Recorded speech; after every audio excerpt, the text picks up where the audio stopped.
looking at is the way the potteries changed after 1945 in terms of the way the pottery industry changed and affected the way the potteries looked.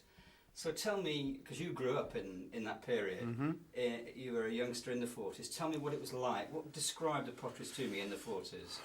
The potteries in the 40s was pretty bleak. I mean, we were still in rationing, and most things were just unobtainable. The visions I have of the potteries in the 40s were blackness. I think most buildings were black. Everything was grey. Everything was dull, really. And of course, in those days, we had winters, real winters. You know, we had real snow, which we don't have nowadays. I remember in Bucknell, for instance, being able to climb onto the roofs of houses on the snow in 1947.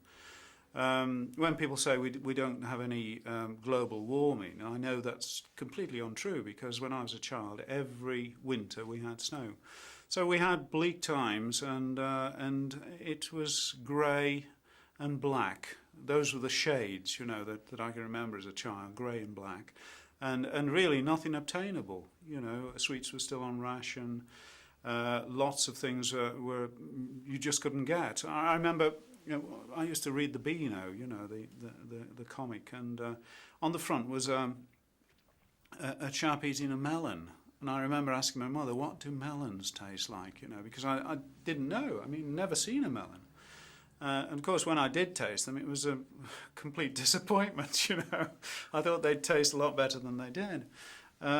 So lots and lots of things were just unknown. I remember going to Hanley when you couldn't get balloons, for instance. You know, I mean, a childhood without balloons, it seems impossible. But you couldn't get balloons. And when they first came into Hanley, I remember going to Lewis's, and they were costing an enormous amount of money, one balloon, you know, because it was such a new thing, something absolutely unknown. I remember going, we seemed to travel a lot as well in the 40s. We always seemed to be on train journeys. I think it was because my father worked in Birmingham in a munitions factory, and so we were always back and forwards between Birmingham and Stoke. And I remember asking my mother what the chocolate machines were on the stations. I remember that because they were always empty, of course. There were Fry's chocolate and always absolutely empty. And I asked her, what are they? What are these things? And she said, oh, they're for chocolate. I said, well, why is there never any chocolate in them, you know? So, I mean, that was the 40s, you know. It was just a time of course, you didn't realise that at the time. Being born just before the war, it seemed perfectly normal, you know. It was also a time when there was no fashion. I think this is another thing. Fashion was something you never considered, really. I mean, the one thing I really valued as a child was a new pair of Wellingtons. That really, I mean, that sounds silly, but it's absolutely true, because it meant if I could get a pair of wellygogs, as we call them, I could play in the snow. You know, and that was the best present I could get in the winter, because, you know, it enabled me to do things. And of course, the biggest fashion, I suppose the biggest dress decision you ever made was when you actually went out of short trousers into long trousers. That was around the age of 11, I should think, 11 and 12. I mean, up until that age, winter and summer, we spent in short trousers. I mean, it was just unknown for young children to have long trousers. I mean, it was silly little things like that, you know. Once you start to think back, it's silly little things that now would be totally alien to young people now. You said that the shades of colour in Stoke were grey and black, but, yes. But there's snow in the winter. What yes. colour was the snow? Well, that was a kind of dirty white. You know, I mean, it was white for a little while, but it soon got pretty grey. So the snow didn't stay white for very long, but it did snow, no doubt about that.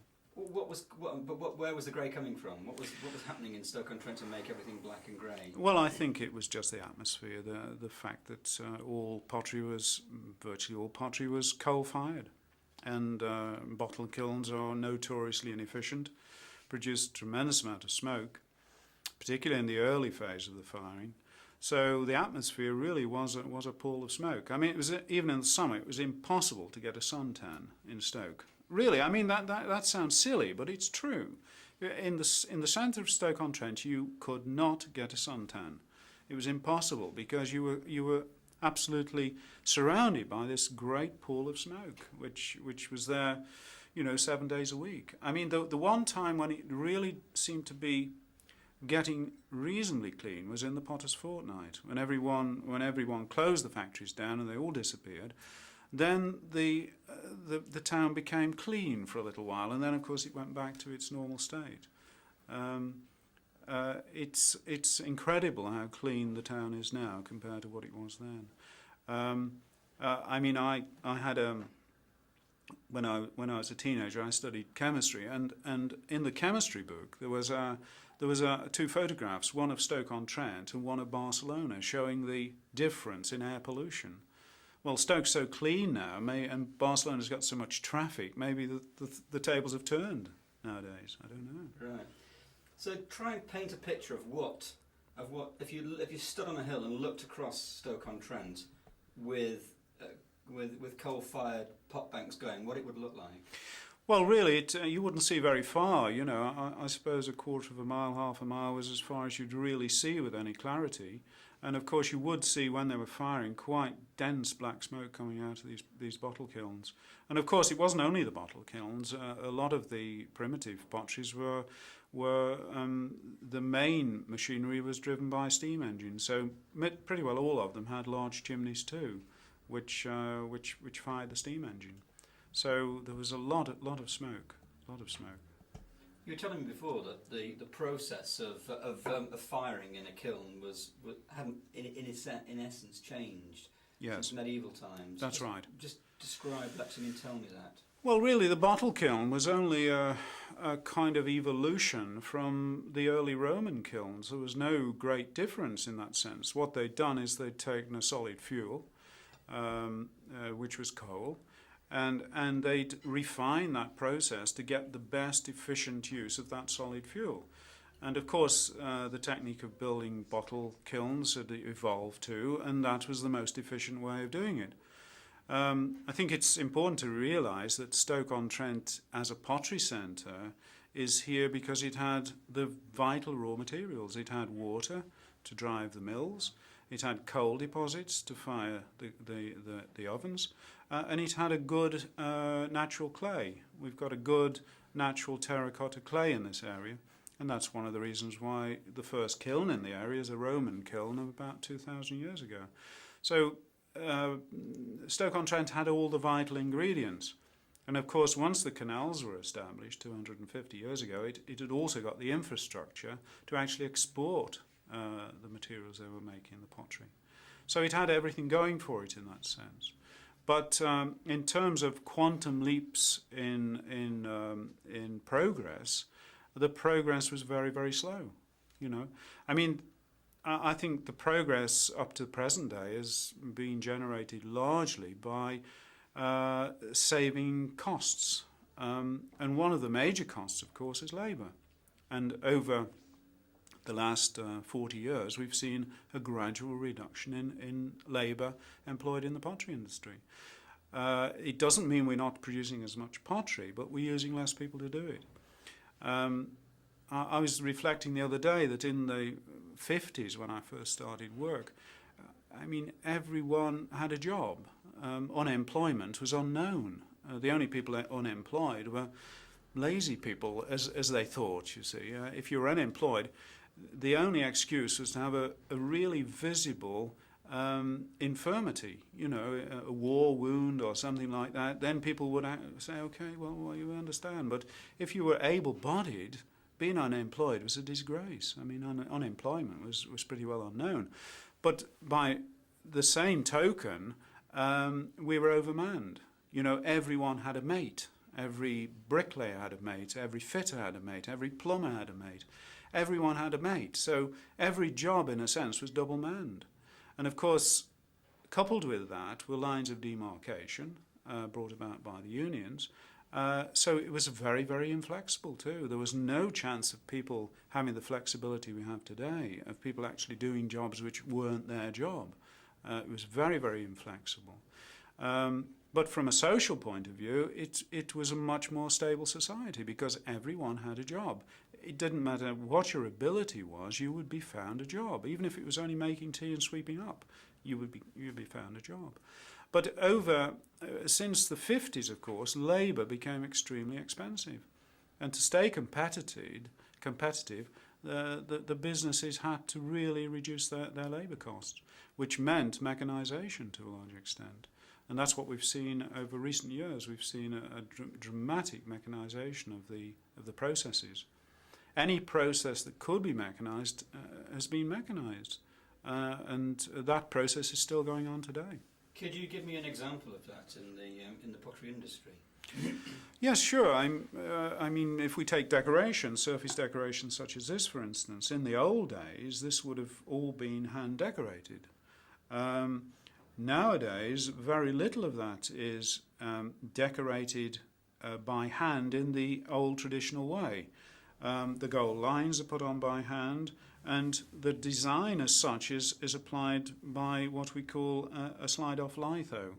In essence, a transfer, which is placed on the ware and water squeegeed out from underneath it and then fired. So it's done in one operation, whereas this would have taken a number of operations in the olden days. A plate like that in the olden days would have taken perhaps 2 days to actually decorate. You're talking of minutes in modern decoration. So the people involved is simply in decoration, for instance, has been greatly reduced. I think also that skill levels have also been reduced because people, I think, have come to realise over recent years just how skillful some of these old potters actually were. You know, the things they produced with such primitive conditions is unbelievable by today's standards.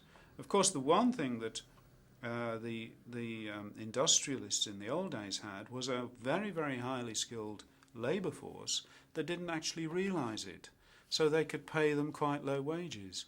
And it's amazing the skill levels that people had in those days and the low wages which were actually paid. Today, of course, we couldn't afford to pay those wages. We couldn't afford to actually put the time and the effort into decorating ware in the same old way. So today we use the mechanised processes. Who lost out in the mechanisation of the transfer system of that technology? What were the consequences for the pottery industry people? I think the people lost out in the sense that their skills were no longer valued. In a sense, you see, in some respects, I think the whole of the mechanisation is accepted because we are used to mass production. You see, quality today equals uniformity, and I think that's something which was alien to the old potters. If you, for instance, hand painted a cup like this, there would be slight variations cup to cup. Now, that was perfectly acceptable, perfectly understandable. But by today's standards, because we are used to mass production, we expect quality to be exactly the same piece to piece. So a cup that had slight variations, we would say, oh, well, that's a reject, that's not acceptable. And I think that all has to do with the way we accept uniformity as equaling quality, something which was totally alien 100 years ago. It was accepted, and maybe it was part of the charm of a piece that it was slightly different. It had a little individuality to it. So yes, I think the employees were the people that lost out to a certain extent because of that. Because we've had so many jobs disappear, and nowadays, of course, the skill levels are no longer there.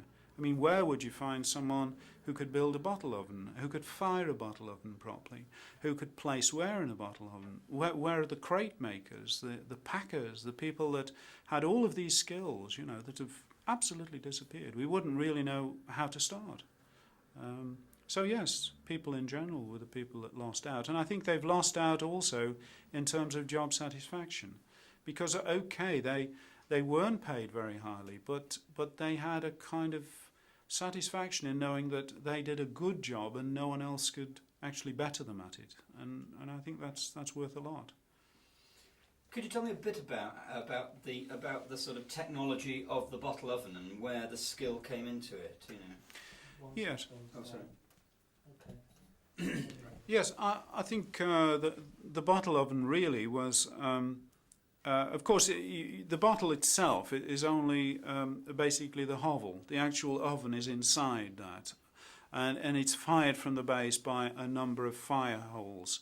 And the skill of firing with a bottle oven is essentially, first of all, placing the ware in it, because the ware was placed in saggers to protect it from the actual fumes of the firing. And the saggers were stacked up on top of one another in various parts of the kiln to fill this almost like it's like almost like a cylinder with a dome top. They fill this kiln with expertise. These were the placers. These were the people who knew exactly the characteristics of that kiln to give the best firing for the ware in which they placed in it. So they would place ware in different parts of the kiln depending on the kind of fire they wanted. So they placed flat ware in certain areas, hollow ware in other areas, and this was a very skillful operation. And then, of course, once that's been done, then you've got the firing, and the fireman then has to bring the kiln up slowly to temperature, maintain the temperature for a certain time, and then gradually reduce it. So that the whole team, in a way, was full of skill.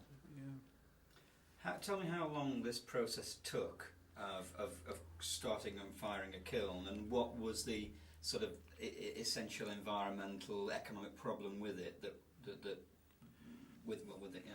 Well, I think that in terms of time, you could talk anything between 5 and 7 days to fire a bottle oven. So that's a long, long time. And of course, you've got a lot of ware in that bottle oven. If you've got problems with it, you've got a tremendous wastage. And the wastage you don't know until you finish the firing. So there was a lot of handling where breakages took place. Everything had to be placed in saggers, which again was a handling process. You'd got the accuracy of firing, which had to be done properly.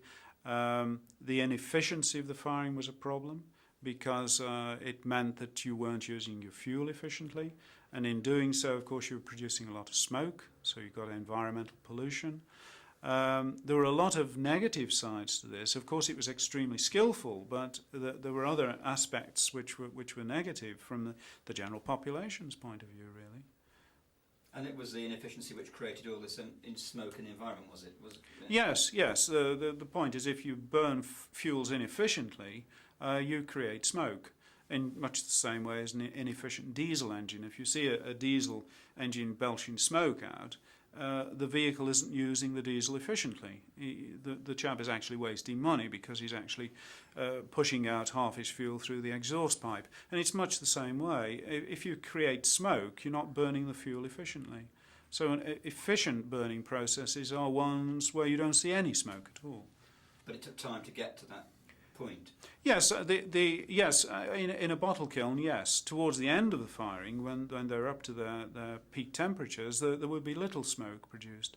It was only in the initial firing period that smoke was produced because the internal temperature of the kiln was so low it couldn't really bring about an efficient combustion of the fuel.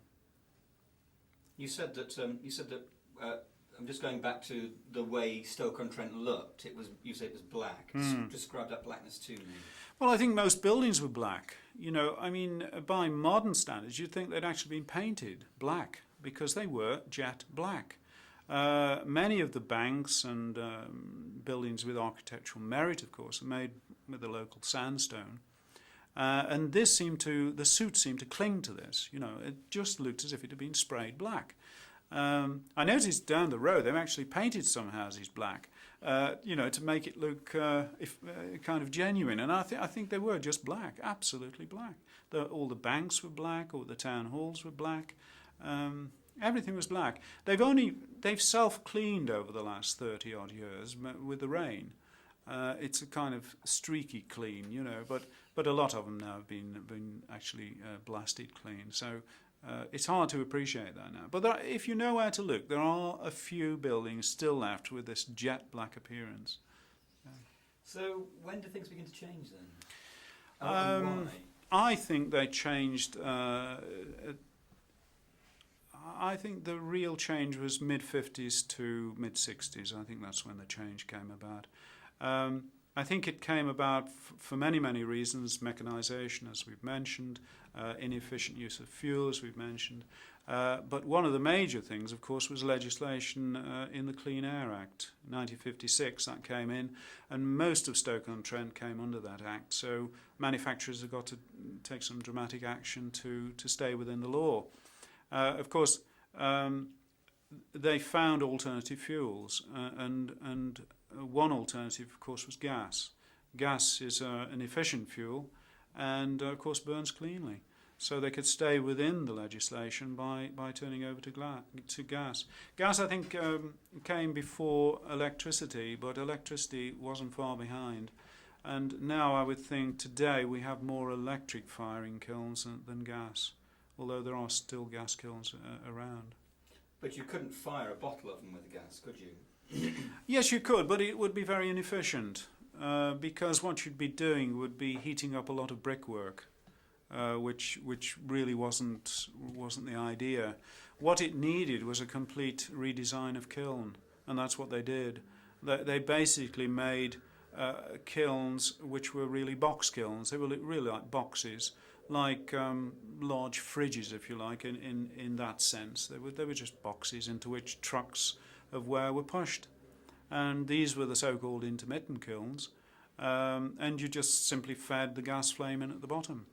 They were relatively simple to make, simple to maintain, and you didn't heat up a lot of useless brickwork. So following that, of course, we've had a move in the last 5 to 6 years into fast firing, which essentially is pushing the ware through a kiln which is...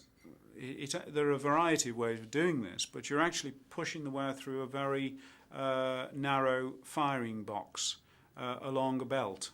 Now, the belt can be constructed in a variety of ways, but the ware is actually passing through the firing area on a continuous belt. It's a kind of development of the leer, which was used in the glass industry for quite a long time for annealing ware, and it's a development from that. And of course, we've also had, prior to the fast-firing, tunnel kilns, which are a very similar process whereby you push a series of trucks through the firing zone through a tunnel. So there have been a number of developments on the same theme, but all of it has speeded it up. So we're talking of 7 days for a bottle kiln. We're talking a matter of hours, 7 hours or so for a tunnel or intermittent kiln, and we're down to times under an hour now for fast firing. And of course, at each level, you de-skill, so that now fast firing, placing on a fast firing kiln is it's really no more difficult than placing ware on a supermarket checkout. It's so simple. So there's your job satisfaction. Diminishing job satisfaction as you go along, unfortunately. Yeah. So you get a cleaner city, you get far fewer people working in it at lower skill levels. Mm-hmm. But the other thing that seems to have happened is a rationalisation of the companies. There are far fewer companies, aren't there? There are, because there was so many... Tell us what the picture was like in the 40s and tell us what's happened. Well, in the 40s, of course, there were a lot of small companies. I think we have to remember that after the war, you could virtually sell anything. There was a desperate need for things to buy. A little bit like the communists were, when the wall came down. They had plenty of money, but nothing in the shops. And it was a little bit like that here. So there was a desperate need for attractive things to buy. And of course, up until the 50s, it was forbidden actually to decorate pottery. I mean, it was. You see, when the war started, if you were involved in decorating pottery, you were immediately sent into the army because it was seen as not a very important activity. And that utility ware, that kind of whiteware, went well into the 50s. And it wasn't until the early 50s that the government said, well, austerity's gone, we can now start decorating ware. So then people had desirable things to buy. So we had almost a captive market, willing to buy anything, and really you couldn't go wrong. I think that was the golden era of the pottery industry. And of course we still had a lot of small family-owned businesses. It wasn't until the late 50s, mid-60s that we saw the big amalgamations when the families sold out, the companies were amalgamated into large groups. Why do you think that happened? I think it was the British way. I think the British way is, and this is different than the continental way. You'll find, if you take Germany for instance, you'll find medium-sized companies with third and fourth generation owners that are extremely successful, and they have a kind of feeling of responsibility to keep the company going. They have a feeling of responsibility to the workers to keep the company going and not to take excessive profits. I think the British system is slightly different. The British system is, I wouldn't say worker exploitation, but it's a question of saying, well, this business is mine, it works for me, and when I've had enough of it, I'll sell it and go and retire in the Bahamas. It's a different attitude to the factories, and I think once factory owners, when the golden days started to wane a little and life became a little more difficult and people were beating the door down to get to your goods, they said, well, it's time to pack in, and they had good offers from larger groups, and they sold their businesses. So I think it had more to do with the attitude of factory owners than it did anything else. I think they just took the cash and ran. Sort of cultural thing rather than a technological thing. Oh yes, I'm you don't absolutely think technology sure. played a role? I was just wondering whether the cost of re-equipping with a new kiln, for example, might just defeat a lot of smaller companies. Oh yes, I think that's true. You told yes. me that, Yeah, that's absolutely true. I think, again, but this is a British attitude. But tell me that, because I'm telling you. Yeah, You tell me. I think the British attitude is it's only invest what you have to, and this has been the problem for many years. There's a saying in Germany that the Germans are proud of their products, and the English are proud of their profits, and I think there's a lot in that. There was always a tendency not to invest unless you really had to. So what the old factory owners did was they clung on to this old technology. They weren't prepared to invest because investment meant lower profits, lower money for them. And of course what happened was they ran themselves into a brick wall. They came to a point, and you're absolutely right, where they couldn't afford to make the investments. And of course they had to sell out. And it was only large groups that could actually make the necessary investments. So yes, that's absolutely right. It's part of the same story, really. So how many companies sort of dominate the industry in the potteries now? I think we've got basically three large groups. We've got the Waterford Wedgwood Group, we've got the Royal Doulton Group, and we've got the Spode Royal Worcester Group. These are the three groups that dominate the industry now. Of course, we've got many other small companies, ranging from one-man operations right the way through to a few hundred. So, you know, the whole of the industry doesn't hinge on these three groups, but they are the largest by far. I mean, they're groups that employ many thousands of workers still. Great. I think that's it, actually. To Okay. be quite honest, can't think of anything else, and it's just coming up to 5 o'clock. Oh, well, it's my home time. If you just stay Yes. quiet for 30 seconds, You'll do a wild just track. record the room just in case you want to space anything out a bit. That you said.